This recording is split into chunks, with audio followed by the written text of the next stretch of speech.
जादुई 3 घड़े। हीरापुर नाम के गांव में शांता नाम की एक बूढ़ी औरत अपनी पोती राधा के साथ रहा करती थी। राधा 10 साल की थी तभी उसके माता पिता गुजर गए थे। तभी से शांता उसकी अच्छी तरह से देखभाल किया करती थी। शांता की उम्र बढ़ जाने के कारण उससे अब ज्यादा काम नहीं होता था।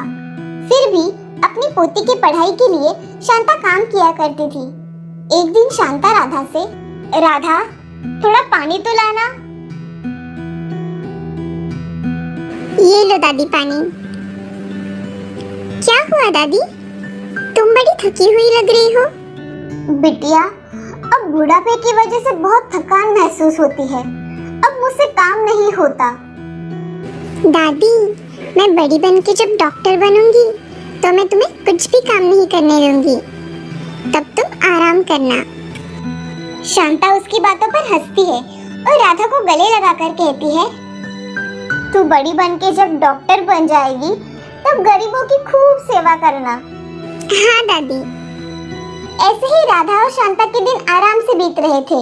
तभी एक दिन शांता की तबीयत बहुत खराब हो गई। शांता को बहुत तेज बुखार होने के कारण उसे बिस्तर से उठा ही नहीं जाता था। उसकी ये हालत देख राधा शांता से, दादी आपको कितना बुखार है, आप ये दवाई लो और आराम करो। काम पर कौन जाएगा राधा, मुझे उठने दो। दादी, मैं सोच रही हूँ कि आज से मैं आपका काम करने जाया करूँगी। राधा, तुम इतना सारा काम कैसे करोगी?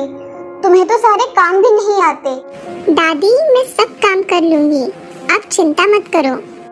ठीक है राधा। अगले दिन राधा काम करने के लिए चली जाती है। तभी राधा मालकिन से, मालकिन, आज से मेरी दादी की जगह मैं काम करने आया करूँगी। ठीक है, आज से तुम काम शुरू कर दो। जी मालकिन, मुझे क्या काम करना पड़ेगा? तुम्हें कपड़े, बर्तन, झाड़ू लगाना, ये सब काम करने पड़ेंगे। सब काम अच्छी तरह से करना। जी मालकिन। ऐसा कहकर राधा काम करने लग जाती है। घर का सारा काम करते करते वो बहुत थक जाती है। सारा काम खत्म हो जाने के बाद मालकिन उसके हाथ में 100 रुपए की नोट रखती है और कहती है, राधा ये लो आज के तुम्हारे काम के पैसे। मालकिन इतने ही? दादी को तो आप ज्यादा पैसे देती थी। क्योंकि तुम्हारी दादी काम भी उतना साफ सुथरा किया करती थी, इसीलिए तुम्हें इतने ही रुपए मिले। राधा चुपचाप वहाँ से पैसे लेकर चली जाती है। राधा हर रोज अपना काम करके बहुत थक जाया करती थी। थकावट की वजह से राधा की पढ़ाई भी नहीं हुआ करती थी। ये सब देख दादी बहुत दुखी होती थी। एक दिन राधा काम खत्म करके घर जा रही थी। तभी उसे चक्कर आने की वजह से राधा एक पेड़ के नीचे बैठ गई। उस रास्ते से बहुत लोग आ जा रहे थे। एक बूढ़ा आदमी उसके पास आकर राधा से पूछता है, क्या हुआ बेटी, तुम्हारी तबीयत तो ठीक है ना? तुम अकेले इस पेड़ के नीचे बैठी हो?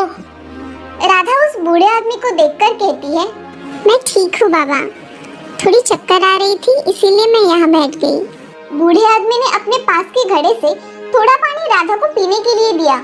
राधा ने घड़े में से पानी पी लिया और उसे कहने लगी, धन्यवाद बाबा, अब मुझे अच्छा लग रहा है। बेटी, ये घड़ा तुम रख लो, ये तुम्हारी बहुत सहायता करेगा। ये घड़ा मेरी क्या सहायता करेगा बाबा?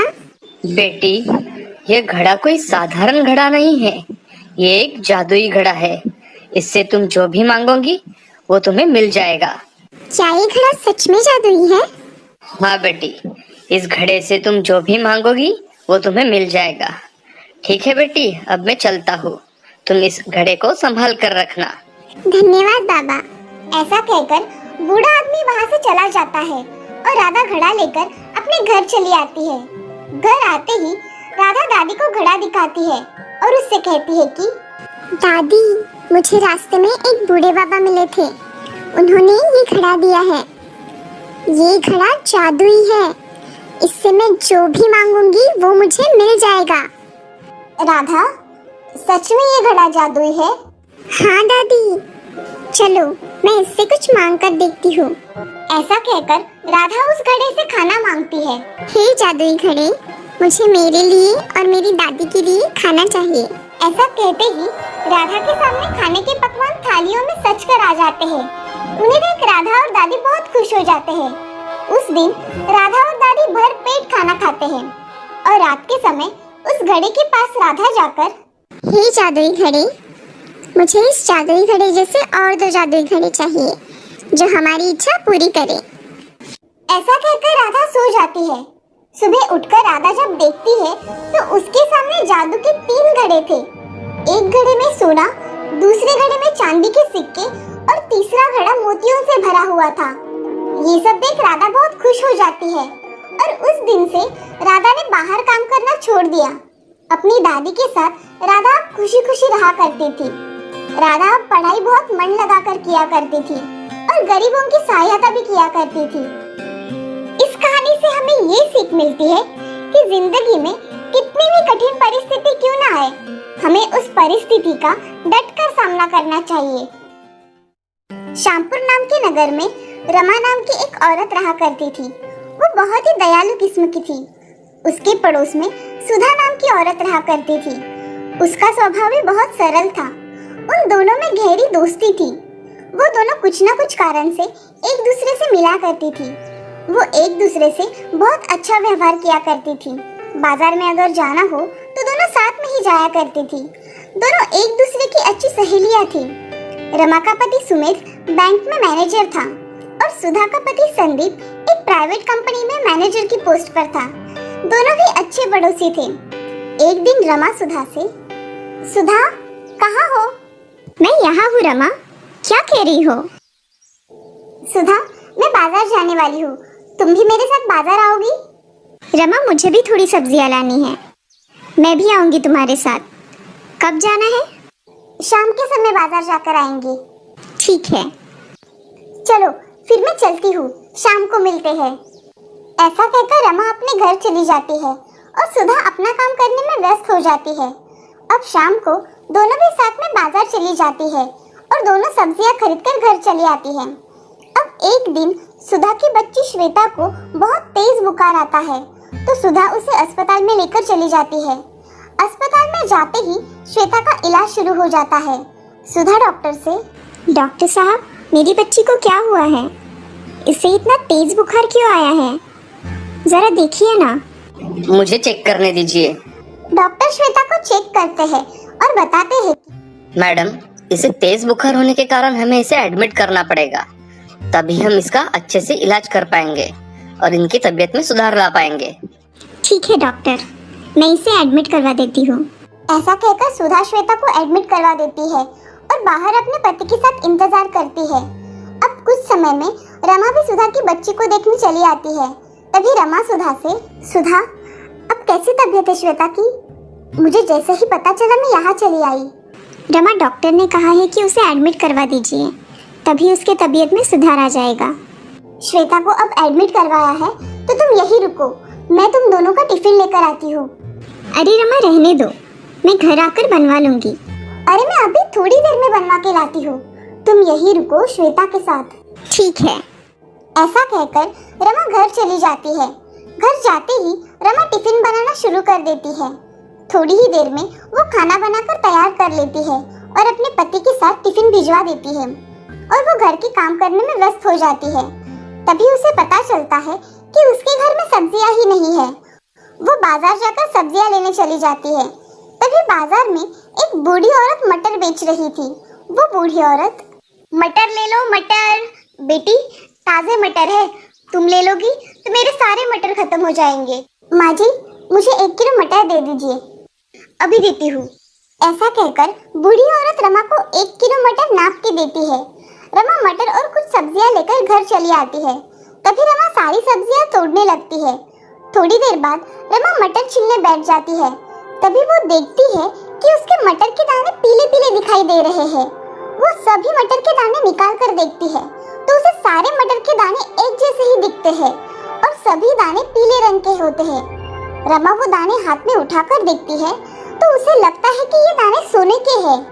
ये मटर के दाने सच में सोने के तो नहीं, मुझे तो ऐसा ही लग रहा है कि ये सब मटर सोने के हैं। ऐसा हुआ तो कितना अच्छा होगा। रमा ऐसा सोच ही रही थी तभी रमा का पति सुमित घर में आ जाता है और देखता है कि मटर के दाने पीले रंग के हैं। तभी वो रमा से, अरे रमा, इन मटर के दानों को तुमने क्या किया है? ये ऐसे क्यों दिख रहे हैं? मैंने इन्हें कुछ नहीं किया है। ये सोने के मटर के दाने हैं जो कि मुझे एक बूढ़ी औरत ने दिए हैं। क्या तुम सच कह रही हो? ये सोने के दाने हैं, मुझे देखने दो। ऐसा कहकर सुमित वो मटर के दाने देखता है और बोलता है कि रमा, सच में ये सोने के दाने हैं। ये मिलने की वजह से हमारी किस्मत चमक उठी है। ये अब मैं अलमारी में रख देता हूँ। ऐसा कहकर सुमित सारे मटर के दाने अलमारी में रख देता है। अब ये खबर सारे गांव में पहुंच गई थी कि रमा को बाजार में एक बूढ़ी औरत ने सोने के मटर बेचे। अब सभी लोग बाजार में जाकर सोने के मटर मिलते हैं क्या देख रहे थे, मगर उन्हें किसी को भी सोने के मटर नहीं मिलते। उसी बीच सुधा के बच्ची की तबीयत और ज्यादा बिगड़ जाती है। अब सुधा को हर रोज ढेर सारे पैसे लग रहे थे। एक दिन सुधा रमा से, अरे रमा, श्वेता को बहुत पैसे लग रहे हैं। मैं इतने पैसों का इंतजाम कहाँ से करूं? ये भी पैसों का देख रहे हैं, मगर कुछ नहीं हो रहा। हमारे पास के सब पैसे खत्म हो गए हैं। मैं अब क्या करूं रमा? अरे सुधा, तुम मायूस मत हो, कुछ ना कुछ रास्ता तो निकल ही आएगा। और हम है ना, तुम सिर्फ श्वेता की ओर ध्यान दो, बाकी का हम सब देख लेंगे। रमा सोच में डूब जाती है और उसे एक रास्ता मिल जाता है। वो घर आकर सुमित से पूछती है कि अजी, मैं सोच रही थी कि अगर हम सुधा बहन को थोड़ी मदद कर दे तो अच्छा होगा। उसे पैसों की बहुत जरूरत है। अरे तुम सही कह रही हो, मगर हम इतने पैसे कहाँ से लाए? हमारे पास इतने पैसे नहीं है। अजी, मेरा ऐसा विचार है कि हम हमारे पास के थोड़े सोने के मटर अगर सुधा को दे दे तो उसकी मदद हो जाएगी। तुम ऐसा ख्याल मन में भी नहीं लाना, समझी? वो मटर के दाने हमारे हैं, हमें बुढ़ापे में काम आएंगे। जी ठीक है। ऐसा कहकर रमा अपना काम करने चली जाती है, मगर उसके मन में सुधा को मदद करने की चाह थी। रमा मन ही मन कुछ सोचने लगती है। तभी उसके दिमाग में एक अच्छी कल्पना आती है। रमा खुद से ही, अगर मैं इस मटर के दाने को सुनहरा कलर दूं तो असली और नकली का फर्क ही नहीं पता चल पाएगा और सुधा की मदद भी हो जाएगी। ऐसा मन में सोचकर रमा बाजार चली जाती है और वहां से कलर खरीद लाती है। घर आकर उन सोने के मटर में से कुछ दाने निकालकर उसमें हरे मटर के दाने सुनहरे रंग के करके उस सोने के मटर में डाल देती है और कुछ सोने के मटर निकालकर अपने बैग में भर लेती है और टिफिन लेकर अस्पताल में चली जाती है। अस्पताल में जाकर रमा सुधा से, अरे सुधा, मैंने तुम्हारे लिए टिफिन लाया है, तुम सब खाना खा लो।